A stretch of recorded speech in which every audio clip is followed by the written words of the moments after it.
Continue study में फिर से आपका स्वागत है। आज हम लोग सीखने वाले हैं लेआउट के बारे में, डिज़ाइन के बारे में। हम लोग जो इतना सारा चीज़ कवर कर चुके हैं। अब जो है हम लोग लेआउट के बारे में सीखेंगे। लेआउट टैब में सबसे पहले आपका जो है टूल्स आता है मार्जिन का। मार्जिन मतलब क्या होता है कि ये जो पेज है इसका मार्जिन, कि इस पेज के एरिया को हम कितना डिसाइड करेंगे कि आप कहाँ से कहाँ तक लिख सकते हैं। ठीक है, ये मार्जिन को अप्लाई करने से पहले मैं यहाँ पे कुछ टेक्स्ट अप्लाई कर देता हूँ, तभी जो आप समझ पाओगे कि ये मार्जिन का मतलब क्या हो पा रहा है। एंड ब्रैकेट, ठीक है। मार्जिन का मतलब सिंपल भाषा में देखो कि ये टेक्स्ट जो लिखा हुआ है, इतना पेज इधर ब्लैंक है, खाली है, फिर भी जो ये इतना एरिया को छोड़कर यहाँ से लिखना शुरू करते हैं जहाँ ये रूलर दिख रहा है, और फिर लास्ट में भी देखो यहाँ तक ही लिख रहा है, इधर एरिया छोटा रहा है। यही जो है पेज आपका मार्जिन है। टॉप पे भी देखो इतना छोटा सा छोड़े हुए, और नीचे भी जो है देखो इतना सारा स्पेस छोड़े हुए। ये जो है पेज का मार्जिन है। सिंपल भाषा में बोल सकते हो कि ये पेज में जैसे कि पहले के टाइम पे हम लोग एग्ज़ाम लेते थे, उस वक्त चौथाई छोड़ने का काम किया जाता था। उसी तरीके से हम लोग जो पेज में मार्जिन यहाँ पे यूज करते हैं, एक तरीके से चौथाई छोड़ने का काम। जैसे कि अभी नॉर्मल है, इसको हम नैरो कर देंगे तो ये और छोटा हो जाएगा। ठीक है, ये देखो पेज का एरिया जो है साइड का और कम गया, मार्जिन ब्लैंक वाला एरिया, और ये टेक्स्ट वाला एरिया बढ़ गया। देखो यहाँ पे भी दिख रहा है। इसको और हम करेंगे तो ये जो है देखो, पहले इसको हम छोटा करते हैं बहुत। ये देखो पेज का मार्जिन इतना बढ़ गया, जो भी टेक्स्ट लिखा गया पेज के सेंटर में लिखा गया। उसी तरीके से पेज का जो है मॉडरेट करते हैं नॉर्मल तरीके से, फिर और कम करेंगे, नैरो और कम हो गया, और जो नॉर्मल तरीके से A4 साइज़ के पेपर होता है उस तरीके से हम पेज का मार्जिन हम फिट कर सकते हैं। ये जो है आपके ऊपर डिपेंड है कि आप किस तरीके के डॉक्यूमेंट के ऊपर वर्क कर रहे हैं।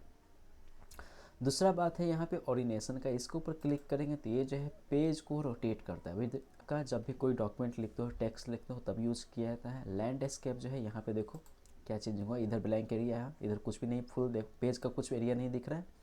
पेज का बस यहाँ से लेकर इतना दूर तक है, और इधर ब्लैंक है। जैसे हम ओरिनेशन के ऊपर करके लैंडस्केप के ऊपर जाएंगे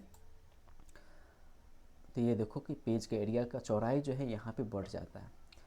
पोर्ट्रेट में क्या होगा कि आपका जो है लंबाई ज़्यादा रहेगा, चौड़ाई कम रहेगा। लैंडस्केप में चौड़ाई ज़्यादा रहेगा, लंबाई कम रहेगा।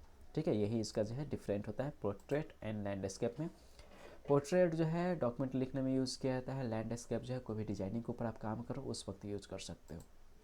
ठीक है, फिर जो है आपका ये पेज का साइज़ आता है। जिस तरीके का पेज के ऊपर साइज़, जिस तरीके के पेज के ऊपर आप प्रिंट आउट करना चाहते हो वो जो है आप यहीं से फिट कर सकते हो, या अलग डॉक्यूमेंट के ऊपर अगर काम करना है तो आप जो है इस तरीके से पेज के ऊपर आप यहाँ पे सिलेक्शन ले सकते हो। पेज का यहाँ पे अलग अलग तरीके का बहुत सारे यहाँ पे नाम है। जिस भी पेज के ऊपर आप काम करना चाहते हो, साइज के ऊपर जाओ, और यहाँ पे बाय डिफ़ॉल्ट आपका लेटर रहेगा जो कि A4 साइज से थोड़ा सा बड़ा रहता है, और हम लोग जो है नॉर्मल यूज़ करते हैं A4 साइज़ पेपर, जिसकी वजह से हम लोग यहाँ पे A4 साइज़ के ऊपर ही हम लोग यहाँ पे टेक्स्ट लिखो या डिजाइनिंग करते हैं। ठीक है, उसके बगल में आपका कॉलम्स। कॉलम्स क्या है कि यहाँ पे अपने न्यूज़पेपर के ऊपर देखा होगा कि एक ही पेपर के ऊपर जो है, या बुक में देखा होगा किसी इंग्लिश किताब में कि पहले इस तरीके से चौथाई लिखा हुआ रहता है।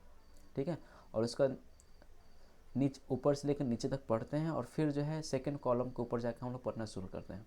शायद आप बात को नहीं समझ पा रहे हो, मैं इसको प्रैक्टिकल करके देख रहा हूँ। सिंपल भाषा में समझो कि इस पेज को अलग अलग टुकड़ा में बांट देता है। ठीक है, कुछ भी यहाँ पे सिलेक्शन नहीं करना है, आपको कॉलम के ऊपर जाना है। बाय डिफ़ॉल्ट 1 है, इसको 2 भाग में हम बांटेंगे, 2 किए।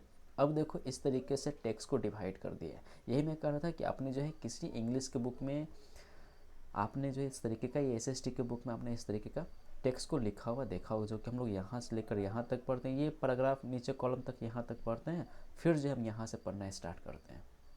उसी तरीके से आप और भी कर सकते हो, इसको 3 टुकड़ा में बांट सकते हो। देखो ये जो है आपका न्यूज़पेपर में देखने को मिल सकता है, और नीचे या मैगजीन में देखने को मिल सकता है। ये न्यूज़पेपर में मिल सकता है, इंग्लिश न्यूज़पेपर में इधर साइड में लिखा हुआ रहता है, फिर इधर टेक्स्ट लिखा हुआ रहता है। ठीक है, और इसी का उल्टा कर देता है इस तरीके से। ठीक है, तो ये जो है आप अपने टेक्स्ट को इस तरीके से मॉडिफाई कर सकते हैं नॉर्मल तरीके से लिखने के बाद, कॉलम टूल्स का यूज़ करके। तो इस वीडियो में इतना ही चाहिए। इस वीडियो में हम लोग सीखे मार्जिन, ऑर्डिनेशन, साइज और कॉलम के बारे में, कि किस तरीके से इस टूल्स का हम लोग जो उपयोग कर सकते हैं। ये टोटली आपके ऊपर डिपेंड है कि जिस तरीके से ऊपर आप यहाँ पे डॉक्यूमेंट का, जिस तरीके का का डॉक्यूमेंट आप यहाँ पे क्रिएट कर रहे हो, उस तरीके से यहाँ पे हम जो है मार्जिन सिलेक्शन कर सकते हैं।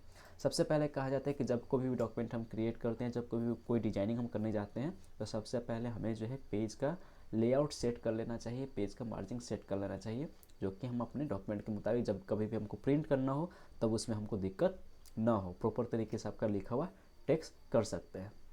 ठीक है, तब मिलते हैं फिर अगले वीडियो में एक नए टॉपिक के साथ। तब तक के लिए टेक केयर।